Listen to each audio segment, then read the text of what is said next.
Hey guys, what's going on? My name is Timpedia, and welcome to what I'm going to start calling the Star Wars vlogs.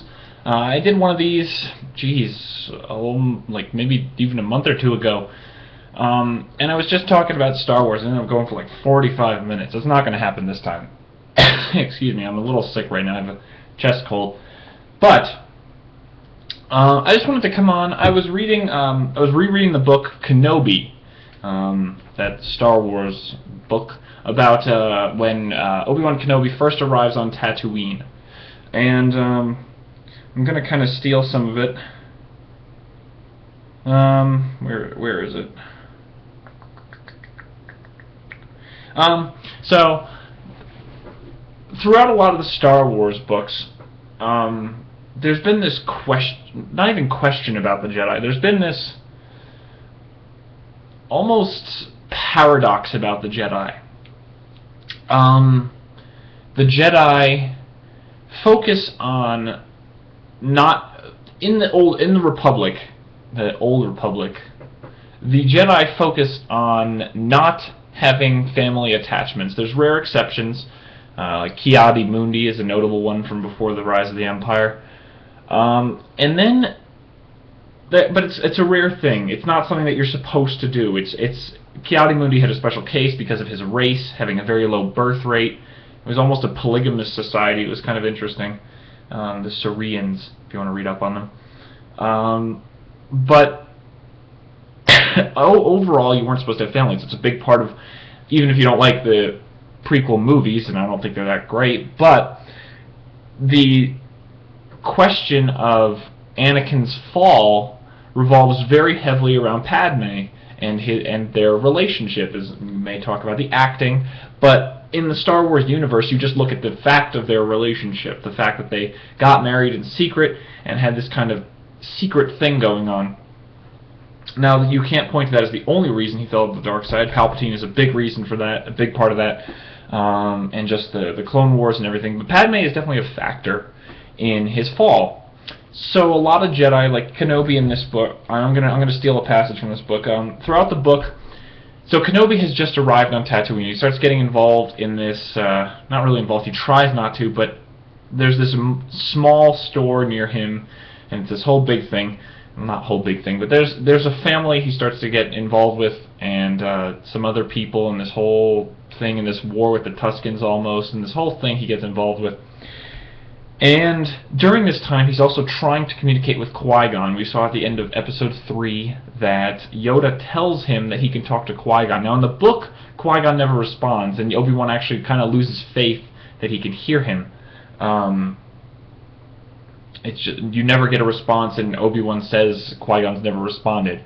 So, but he still talks to him, and he still has these internal dialogues. It's basically, you never see the book from Ben's point of view, except for these. Everything else is from, you see outside of Ben, you see what he's doing even when he's alone, but you never get in his head except for these.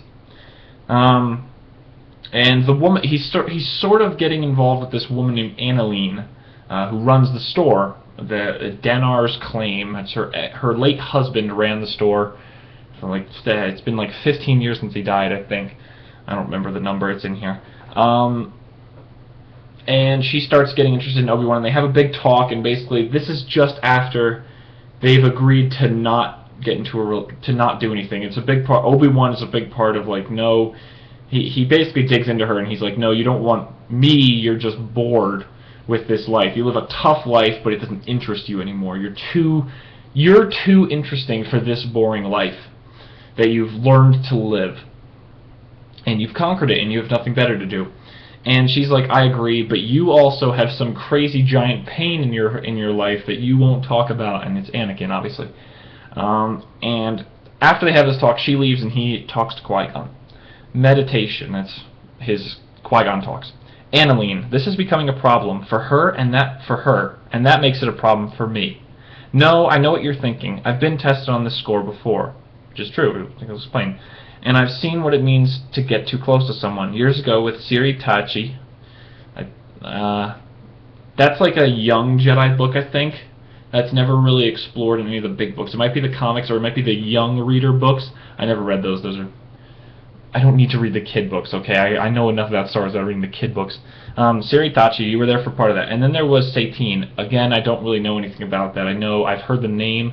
She's a romantic interest of Obi-Wan's. Again, must be a comic or young Jedi thing. I vowed never to put anyone else in similar jeopardy. And that's just it. I'm not some moon-eyed Padawan. Not anymore. I know personal ties can work against us. We endanger them sometimes because of the nature of our duties. And worse, oh wait, whoops. Stupid Kindle. Wait, no, it didn't skip a page. Hold on. And worse, they become possessions to be protected and obsessed over. I admit, I do wonder sometimes if that sells Jedi short. Not everyone is Anakin, and if the simple act of caring deeply for a person, especially someone as good as Padme, is destructive in principle, then the Force has a peculiar view of what constitutes good and evil. You told me yourself that Jedi weren't always against relationships, and consider, families are strong in the Force, the Skywalkers. Does the Force really understand what it wants? No matter, I understand myself. I can give up love. I have given up love, but I wasn't prepared to give up the thing that I had instead, community. I've lived my life in the structure of the Jedi Order. Yes, it was an organization with a goal, but it was also a family. I said it myself. Anakin was my brother. I had many brothers and sisters, and fathers and mothers, and even a strange little green uncle. I don't have that home now. I don't have that family. Almost every friend I've ever had is dead. I've never thought about it in exactly those terms before. It nearly took my breath away just now. Almost every friend I've ever had is dead, most killed by Sith evil. And I've never lived without the Jedi Order to fall back on, to help me when things went badly. What does it mean to be a Jedi alone? This is kind of not what I'm talking about, but I might as well finish the whole thing.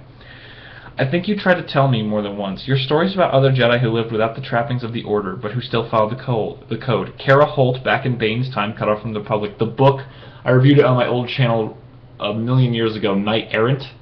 There's also a book series, or a comic series. I only read the first issue. I don't actually have it. I don't buy anything but omnibuses anymore, so I don't have it yet. Back in Bane's time, cut off from the Republic. I don't know why that's Bane's time. That's not Bane's time. I don't think. And who was that half-Jedi? Zane something? Zane Carrick. He wasn't part of the Jedi Order, and yet he did good deeds anyway on his own. He relied on his friends, didn't need some official imprimatur. Not a word I know, actually. Considering I have a big vocabulary, it's shocking. To do the right thing. Zane Carrick was, I guess, half Jedi. He just didn't have very good command of the Force, but he was in the Jedi Order. He was a Padawan. I don't know why he's calling him a half Jedi. Maybe they just lost the records. It is just before the Jedi Civil War. Maybe I can do that. I can't rebuild the Jedi Order, but I can certainly put together the support system it provided. It's emotionally, if not in terms of power, to resist the Emperor. Maybe starting with Annalene and the Claim. The Claim is her store. It's basically her store. No, that would be following the living Force alone, wrapping myself in the present, not worry about the future, the longer strands, the bigger issues. A Jedi is responsible for balancing both, which is not something Qui-Gon was great at. Qui-Gon was a very in-the-moment Jedi. A Jedi is responsible for balancing both. I'm responsible, especially now when there's no one else to do it. Still, Annalene, wait, hold on, I just realized something. I'll be back. And then part 4 of the book starts. The Rift. But I'm not going to read the whole book. Although I do wish I could do Star Wars audiobooks. I'd love to read these things and have you guys listen. I don't know, would anyone be interested in that? I wouldn't be able to charge for it or anything, and it's probably not even legal, but whatever. If anyone's interested, I know there's a audiobook that some guy read of Death Trooper that floats around on YouTube. I don't know if that's still around, but if you guys want to hear that, let me know. Maybe I'll do a chess chapter or something. Would be an interesting thought. But, so Obi-Wan really hits on something. This is so weird. I feel like a teacher. God, Obi-Wan really hits on something. I'm gonna open the book back up or keep it in my lap so I can call back on things if I need it. He really hits on a paradox of the Jedi. The Jedi don't want attachments, but it's an impossible avoidance. You can't. Obi-Wan, his brothers, his mother, his mothers, his fathers, his relatives, his family of the Jedi. You can wrap it in whatever trappings you want of the Order, and it's not a family, it's the Jedi Order. It's an organization bigger than yourself. It's not actually your family. You just feel like a family. But that still kind of just dodges the question, the problem. In the Republic Commando books, the main character Etain, or the Jedi Etain, who has a child with the Republic, with one of the commandos, Darman. Fuck him. She meets a group of gray Jedi. Callista, the woman who would later be met in the Eye of the Palpatine, Luke's love interest. He pulls his student switches bodies with her. She gets out of the Eye of Palpatine, and she loses her connection to the Force. And there's a 3-story arc, the Callista arc, or I don't know what you want to call it.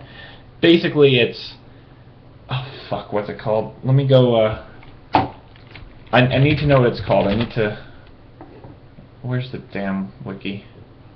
Oh my God, why am I? Wikipedia. There you go. Source for all your Star Wars needs. Oh wait, list of books. Perfect. Alright, it's called... not yet. Here we go. No, that's not right. I'm fucking stupid. There it is. Children of the Jedi, Darksaber, and Planet of Twilight. Those are basically the unofficial Callista trilogy. And at the end of Planet of Twilight, she's gone. But that's not really what you mean. Etain meets Callista and meets these gray Jedi who have families and things like that, and are just sort of, they have families and everything, but they still adhere to a moral code, and it's hard to not see how that is just better. It sounds kind of blanket, and it is kind of blanket, but at the same time, like, you have this organization that still does good, but draws on the strength. It's a balancing act, because you have families who provide you with this inner strength, and inner, you could almost call it, it's going to sound really cheesy and really kind of ridiculous, but you could almost call it that, like, love is another, this familial love is another power source, is like making your heart beat faster and better. It sounds so dumb, but it's basically the only way to word it. And you have this situation where they have this strength drawn, but it's true, Obi-Wan kind of hits at it. It's a two-way street. It's also a vulnerability. It's also another access point. But it's already there. The Jedi Order is is a giant support group. It's almost, it's not even, like, you can see why they kidnap children. Well, why they take children usually, because it's almost like a giant foster home. That's a great way to think about it. The Jedi Order is a giant foster home of Force users. Now, it sounds really silly, but it's basically true. The Jedi build a new family around each other, but that doesn't make it any less of a family. That's why it's kind of the paradox of the Jedi. They try to avoid attachments, but encourage them. You're training these kids as a group. It's what, when children are growing up, they develop friendships and connections. Even in older age, you make friends and connections. It's what you do as a person. And I'm not even going to call it human, because in the books, it's not just humans, it's aliens and everything, but sentient beings, unless they're really weird, and in any environment, it's a question of nature versus nurture almost. I'm getting really philosophical here. You could almost say that you could take any child with no real experience, and with special exceptions in Star Wars, obviously, but you throw them into this group with other children who might not be the same exact physically, but they all have the Force. It's a common ground. What is better at making friends, at bringing people together, than a common ground? You all have the Force. Now, you could say jealousy and things like that, but that's kind of worked out of them, for better or worse, by the Jedi. They kind of discourage this. There's actually a great scene in Crucible, the farthest along book and farthest along story with Luke and Leia and Han. It's actually okay. I kind of like it, I kind of don't. There's reasons for both. But in it, there's a scene where the Jedi, Luke and the other Jedi, are running a student through an obstacle course, and they can see that he is prideful and has these qualities of the dark side, and they actually discuss, do we just kick him out and risk raising a new Sith? But we can't really advance him because we might just make him more powerful. So Luke's solution is to basically tell him, hey, you hit the reset button on your whole Jedi training and go back and live with the 2-year-olds, or you leave. and you're done here. Or he doesn't even say that. He just says, this is what you're going to do. You either stay a Jedi and do this, or you leave. And he stays. And that's actually a great sign for this guy that he's okay. But it's interesting to see how it's... The problem with the Jedi in this situation is there's no way to control sentient nature, I'm going to call it.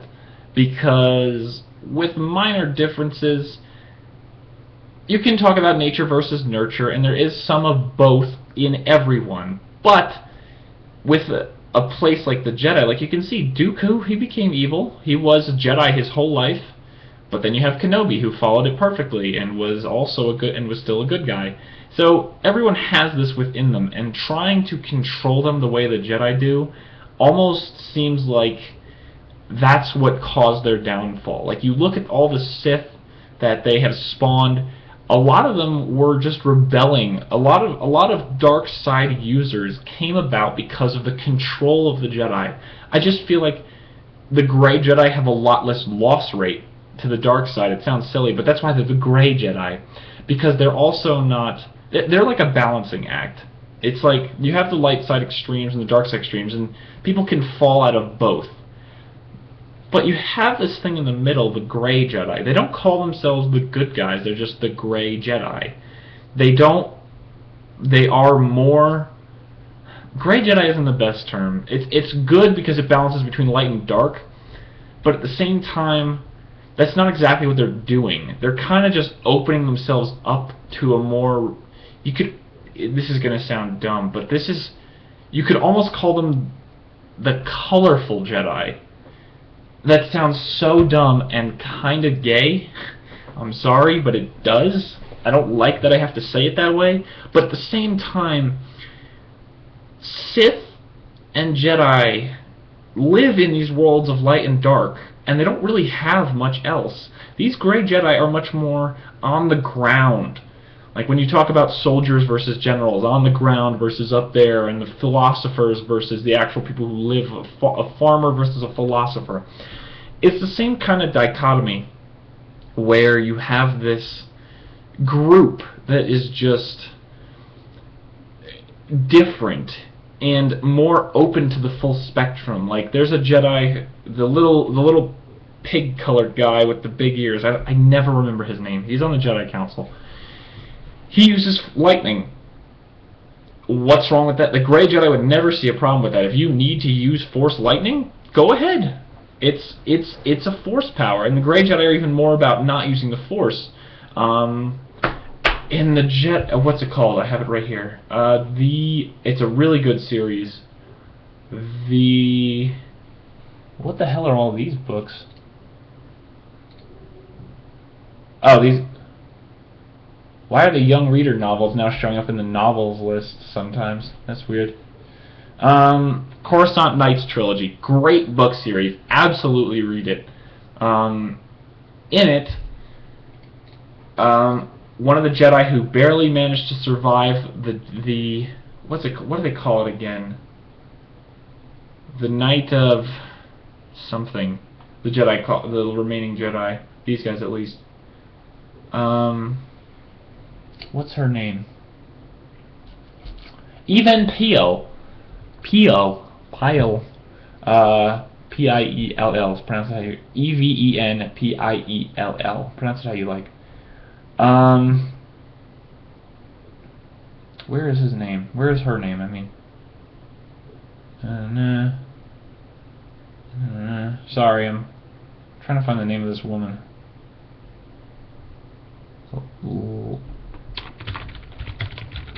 Larenth Tarak, a Twi'lek woman who is a gray paladin. What's her name again?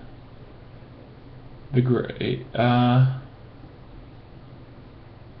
She's pretty awesome. Yeah, gray paladin, which is not the gray Jedi, but there's a lot of splinter groups of Force users, and these guys are the gray paladins, unlike the gray Jedi, because they don't even use a lightsaber. The gray Jedi do use lightsabers, I think. I don't know. But the gray paladins use regular weapons. Larenth uses dual Han Solo pistols, dual D-44s, and that's awesome. But it's just another branch of the Force, and I think it's almost wrong. Basically, this all comes down to, I think the Jedi Order kind of, I don't want to say brought it on themselves, but set themselves up for the fall of the Jedi. It's like there's advantages and disadvantages to living this cloistered lifestyle where you don't really interact with people and you kind of have this aloft view. But that means a lot of people are going to want to bring you down, and that means a lot of people didn't like the Jedi, and a lot of people never liked the Jedi. They just believe that they wield too much power and they need to be stopped, and that's a fair thing. That's not, you can't say those people are wrong. When the Jedi produce Sith and the Sith go on rampages, look at the second Galactic Civil War, where Jason Solo causes a fuck ton of damage, gets tons of people killed, and tons of shit goes down. You can't say that those people are totally wrong. It's like you don't have a choice. You can't take the high ground and say the Jedi are always right, because they're not always right. They're human. But the problem with the Jedi is they try to act like they're more. It's great to hold yourself to a higher standard, but at the same time the Jedi got almost too sucked up in their higher standard. They never they never came down to the level of other people, and that's what made them such a target. It's like literally BioShock. It's a BioShock Rapture. I just finished rereading it again. BioShock Rapture. If you want to read one of the best video game tie-in books ever, read BioShock Rapture. It is so well wound up in the same exact question of the haves and the have-nots, and trying to build society around that. Now, it's more extreme than just the Republic, but you still see the Jedi in this floating palace in the sky, this beautiful Jedi temple on Coruscant. People are going to want to tear that down. Why should they have all this power when I have to live a menial existence? Now, plenty of people don't get bitter. That's wonderful. It's the only reason the Jedi survived, was that people did appreciate what they did. But you almost need to branch the Jedi out. You almost need to make it easier for the Jedi to interact with these other groups, like the Grey Jedi, the Grey Paladins. Controlling so much, it's like a fist. The harder you squeeze your fist, like if you have something in your hand, the harder you squeeze, the more of it ekes out. The more of it escapes out. And the more of it is pressurized. You're putting pressure and crystallizing everything. The stuff that gets out is hardened, but so is the stuff on the inside. You just have extremes. It's part of why Luke's new Jedi Order seems better, but that's still, even almost 50 years after the destruction of the Death Star, Luke's Jedi Order has only been around for technically where is it? Jedi Academy Trilogy was in 11 ABY. Crucible is in 45. So 34 years of Jedi Order. That's not a long time. And the Empire wiped out a lot of these other sects. The Barrando Sages got wiped out. The Grey Paladins, the Grey Jedi. I'm sure all of those got huge losses. It's just something to consider going forward. Like, have satellite schools where you have different philosophies. Like, have different colleges that Jedi can go into. It's almost like that. Instead of, oh, we have the agriculture corps and the diplomatic corps and things like that. Make it more about philosophy than actual jobs. Like, recognize that Jedi need to do jobs. I feel like that would be a better, like, just literally a better Jedi Order. It's almost as horrible as it is to say, the Jedi Order almost needed this great purge. I don't want to say that it's good that everyone died, but, like, think about your computer. I know it's kind of wrong. This doesn't work perfectly, but think about a computer. The best thing for your computer is to wipe it out every year or so, maybe more, maybe less. really depends on you. I blow away my computer once every year or two. Within a year or two, after getting everything back up and running, I blow it all away. It sucks that you have to work to rebuild it, but at the same time, you clear out a lot of things that you didn't really need. Like, the Jedi had this huge tradition. Tradition was the crushing weight of the Jedi. It's what brought them into this situation where they felt like they had to control everything. You live your life under tradition, and what happens? That's not to say tradition is bad, but when you let tradition like that start dictating everything you do, it's a balance. You have to remember the old. History is doomed to repeat itself, that infamous quote. You have to the only way around that is to remember history and acknowledge what's happened and learn from it, but at the same time you can't be bound by it. It's such a tough balancing act, and it's not surprising that an order as big as the Jedi falls off of that balance. It's not, at something so big, it's impossible. Like, you look at businesses. A small business starts out and everyone knows each other and everyone gets along and it's all efficient. You get to a big business, the only way to make things work is to have these automated systems and things like that, and it's impersonal, and it's just how things work. It's literally how life works. I don't even know what I'm talking about. I've kind of just been rambling on for 25 minutes. Hopefully you guys get something out of this. I don't know what the fuck I'm doing. I'm just talking about philosophy of Star Wars, as silly as that sounds. If you guys want to hear these monologues, this is what I'm hoping the podcast will turn into. Speaking of which, if anyone's still interested, we still haven't started. We're hoping to next year, but I have never heard back from the guy who offered and said he had to move, so we basically have 2 people. I mean, we could try to start it with that, but if we could have a 4th person, I'd be super happy. And I'd like a big Star Wars expert to join, so whatever.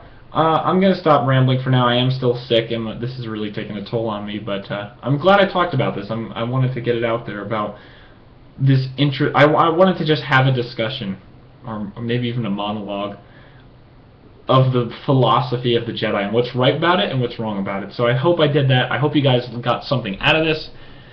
I don't know when the next one of these will be. They kind of just strike me when I'm usually reading Star Wars books. But yeah, so I'm going to go.